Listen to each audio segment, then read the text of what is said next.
Let's go over the basic specifications for the Norinco JW-15A.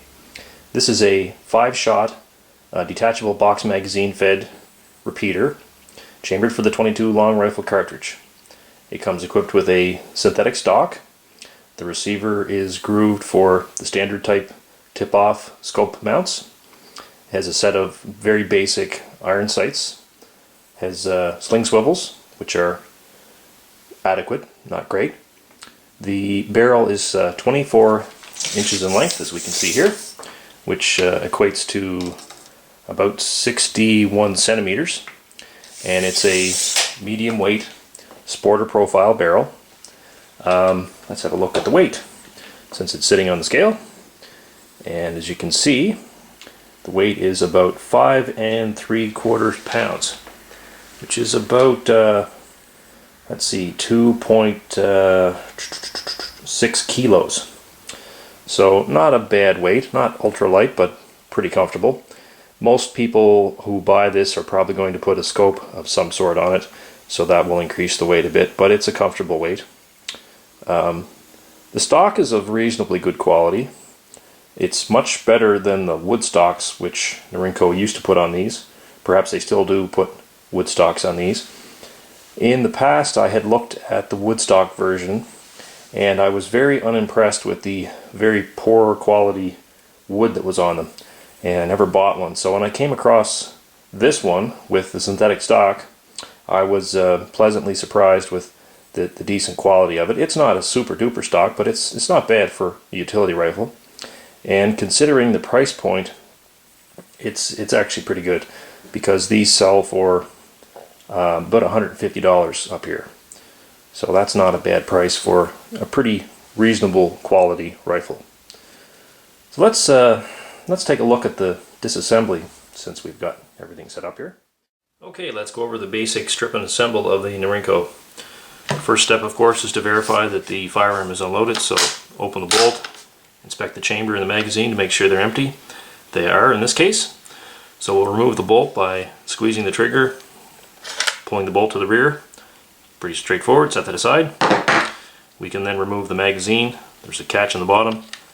Push the catch in, pull the magazine out, set that aside. To take the action out of the stock, there are simply 2 screws.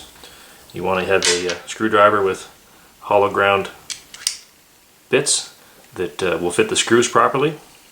So we'll remove those screws. And there are 2 screws which hold the action in place, and there is another screw at the back of the trigger guard which holds the metal work on the bottom of the stock. So loosen those up, take those out by hand. Our screwdriver doesn't roll off the bench. There's our back screw. As you can see, these screws are different lengths.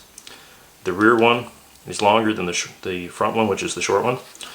So then we can simply pull the action away from the stock. Fairly tight fit. Whoops. And there's the basic action stripped out. Let's have a closer look at the stock which comes with the Norinco. This is an injection molded stock. I'm not sure what kind of plastic it's made out of, but seems to be a reasonably good, sturdy construction. Cosmetically, it's you know, reasonable for the rifle's price. The stock has a schnabel type forend. It has panels of molded in checkering on both the forend and also on the pistol grip. The pistol grip has a grip cap held on with a screw. The butt pad is also plastic, and it's serrated, so that it doesn't slip on your shoulder as much. It's held on with 2 screws. This stock is hollow, so I guess you could store extra stuff in there, like a cleaning kit if you wanted to, but you'd need a screwdriver to get at it. I wouldn't bother myself. The stock finish is kind of a textured thing. Unfortunately, as you can see here, any scuffs seem to show up on it, and actually those were on it when I got it, so that's I guess it's no big deal though, because it is a utility type rifle and it's a budget price. The rifle comes with sling swivels, 1-inch size sling swivels, and these screw into reinforced areas in the front and the rear of the stock. The sling swivels are really quite cheap looking. They're not even formed properly, so that's kind of ugly. They are effective enough, I guess, but I think I might replace those with some Uncle Mike's or some other good quality sling swivels, because the cheapness of those just kind of takes away from the rifle overall. The metal to plastic fit is actually pretty good when everything's assembled. It's actually reasonably good fit. Everything stays in there nice and tight. So anyway, that's just to give you an overall look at how the stock goes together. The bottom metal fits into this recessed area pretty well. So there are a few, you can see where the injection molding sprue came off the machine, so there are some not so pretty things about this stock, but then again, most cheap synthetic stocks share those same attributes. So anyway, much better than the original wood stock that these came into the country with a number of years ago. I know when I saw the rifles originally, the ugly wood stocks kept me from being interested in buying them. So this one's not too bad, and I mean, it's plastic. You can use it, you can abuse it to a certain extent without feeling too guilty.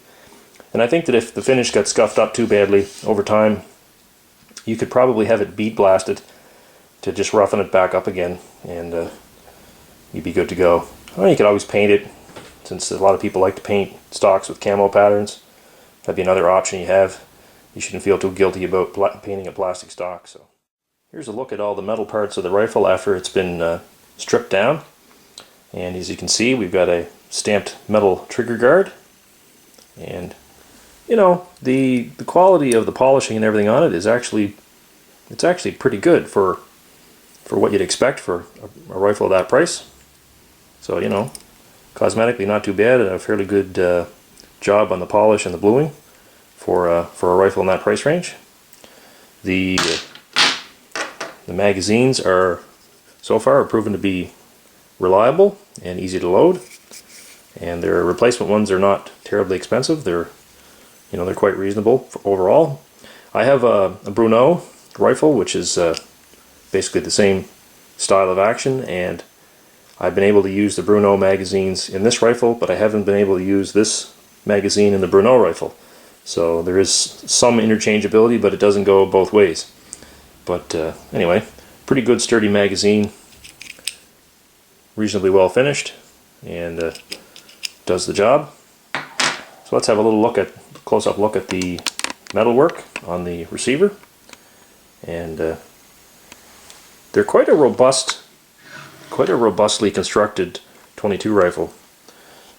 You can see the receiver's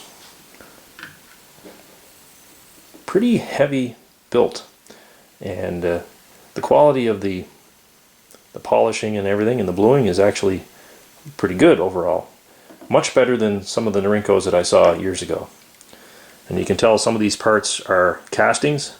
This appears to be a casting, as does the sear and even the trigger. They appear to be investment castings from what I can see. And that's fine and dandy considering the price range. It's quite an exceptional thing not to see everything made out of plastic. And the trigger on this rifle is actually pretty good. It's a touch heavy. I don't have a trigger pull gauge, but it's quite crisp, and it really works quite well. Once again, for the price range, it's actually a pretty good unit. You can see up front here, here's the magazine catch. Simplicity again, just a bar with a spring and a pivot point. Nothing much to that to go wrong. It's a little sharp at the bottom. You might find that gives you a bit of a gouge if you don't grab it the right way. And as you can tell, the rifle is grooved for tip-off type scope mounts. Most of us who have these are probably going to stick a scope on it because the iron sights that they come with are not really all that wonderful. So the rifle locks at the rear. Back here are the rear locking lugs. So it's one of the stronger 22 type actions out there. Norinco does make a version of this in 22 Magnum as well. Have a little closer look at the bolt. And the bolt is Once again, it's all machined steel. We have dual extractors at the front, good sized firing pin. This appears to be a forging which is machined. Little roughness on the bottom. The bolt is not nearly as smooth as a Brno would be, but it's not, once again, for the price point, it's quite good. We have the safety catch at the back of the bolt, the striker, and the bolt locks by way of this locking lug, and also the root of the bolt handle acts as the other locking lug.